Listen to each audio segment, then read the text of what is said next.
disrupted. America that I fought. Weird thing to happen. Hello, one and all. Welcome to this edition of Kitz Corner. Hope you're having a fantastic day so far. So, some big shocking news here in Canada, in the developing process, is that Palestinian-Canadians are suing the Foreign Affairs Minister, Melanie Joly, alleging Canada's military exports to Israel are illegal. The lawsuit was filed Tuesday by Canadian Lawyers for International Human Rights, joined by a Palestinian non-governmental organization called the Al-Haq Law in the Service of Man, and a number of Palestinians living in Canada. This was reported in the Toronto Star from Tuesday, March 5th, so just this week, this developing story.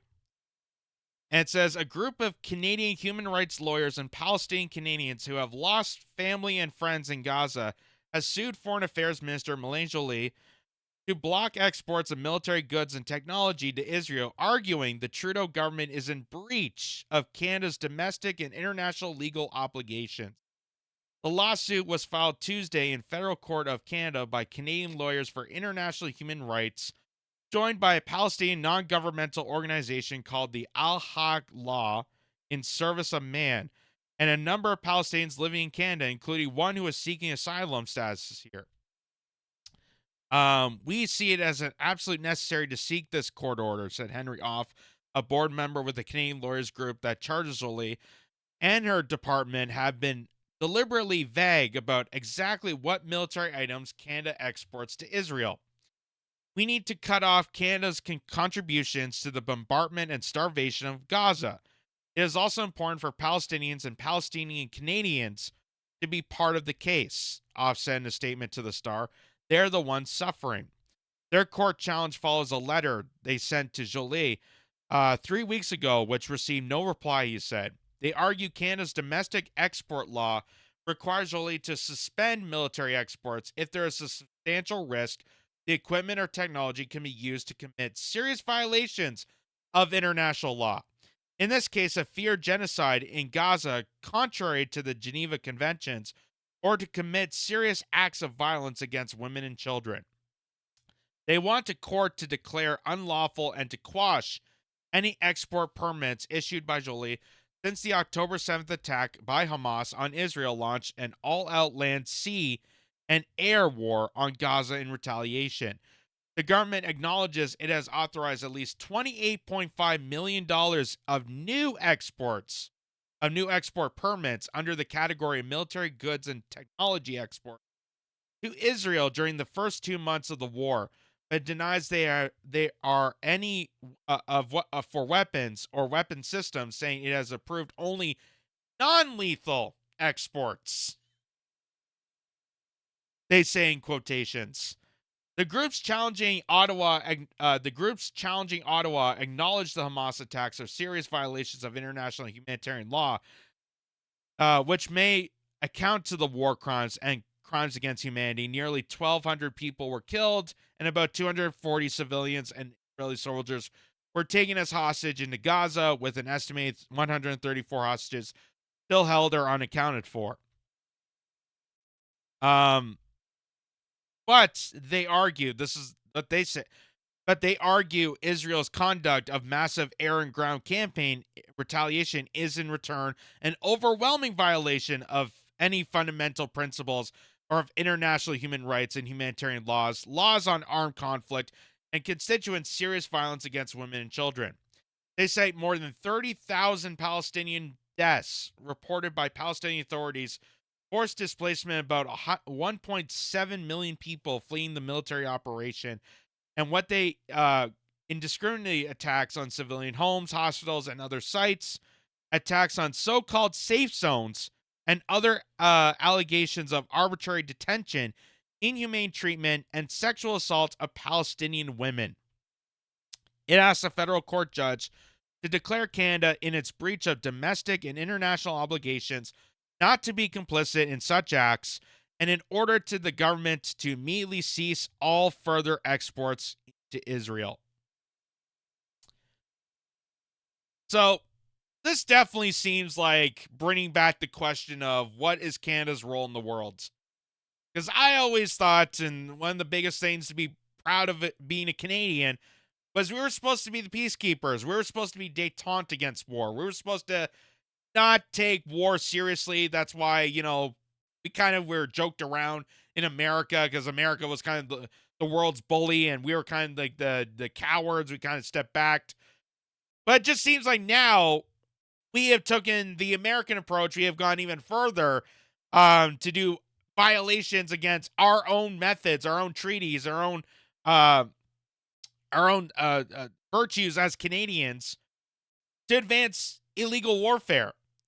And not just with Israel, but also what we're doing with Ukraine. We're still continuing to illegally send vast amounts of money and money laundering to the country to advance more warfare there. We're also sending money to Haiti to start a civil war. We're sending it to the police force to crack heads in the Haitian public. So that, like, the fact that we as Canadians are doing this with our tax dollars, siphoning our country while people are starving, they can't afford, basic food, necessities, and shelter to live. While we're doing this to other countries, it's just complete outrage. It's a complete breach. It's a complete catastrophe on what our Canadian values are and how we perceive this around the world. Like, are we supposed to be the nice, friendly people of the North? Or are we just the, bloodthirsty conundrums that our American brothers and sisters have no doubtly cultivated for years, and now we just become?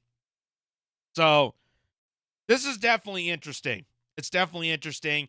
The fact that this is getting acknowledged and the fact that they're actually taking action shows that Canadians are not going to be pushed down. Canadians are not going to fall forward. I think, obviously with the Freedom Convoy, that it's definitely shown that Canadians are not going to back down to this. But now they're directly going to the source. They're directly going to the foreign affairs minister to say that you are siphoning this country to go kill another country.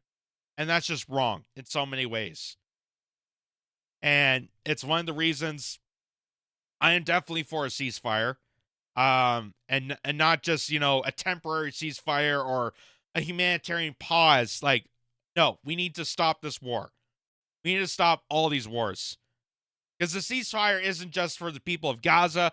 The ceasefire should be also applied to Ukraine and Russia. There should be a ceasefire when it comes to Taiwan and China. We should be stopping this manufactured war regime change catastrophe that's put the entire earth on fire. This needs to stop. This needs to end. We need to focus on putting our Canadian tax dollars to Canadians.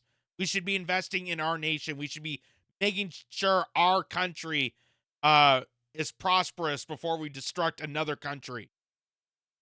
And that is at least a step in the direction that I hope these guys are going towards. And kudos to them for doing this. We definitely will be following along with this because it's so vital. It's so vital. It's so symbolic, going right to Melanie Joly, who no doubtably is a warmonger to be. She's definitely piping herself up to kind of be that Hillary Clinton-esque of, we're going into countries for democracy and humanitarian reasons and to preach family values. We want to bring the Western values to these nations. In order to do so, some buildings may have to be blown up. We may have to slaughter people.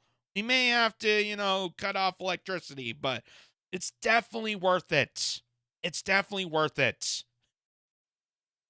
Considering we have homeless veterans that are on the list of suicide here in Canada, and we're basically sending a path of the direction to create more veterans that are going to end up homeless and on the pact of suicide. It's an endless cycle that needs to end, and this is definitely a step that's going to point this in action and really hammer out some sort of reaction to show that Canadians are not going to be trifled with. We are not, war people. We are not bloodthirsty monsters. We are ruled by psychopaths, much like Americans, and we don't want to take part of this. We need to focus on our money going towards helping the better of our countries. respectively, and not creating disasters in other territories, for the simple act of business, for the simple act of BlackRock and Vanguard and all these international corporations that fund these wars and plan out these wars and build these wars and build the terror groups that supposedly we're fighting against and not really actually fighting. We're actually aiding these people. Because, again, in order to have a war on terror, we have to first create the terror. And that's what our foreign affairs lady and people in the Trudeau government are doing. They're creating the terror so they can go fight the terror and then look like, good-hearted Canadians because we give a damn about these people, but we don't. We don't give a damn. And that's why war, what is it good for? Absolutely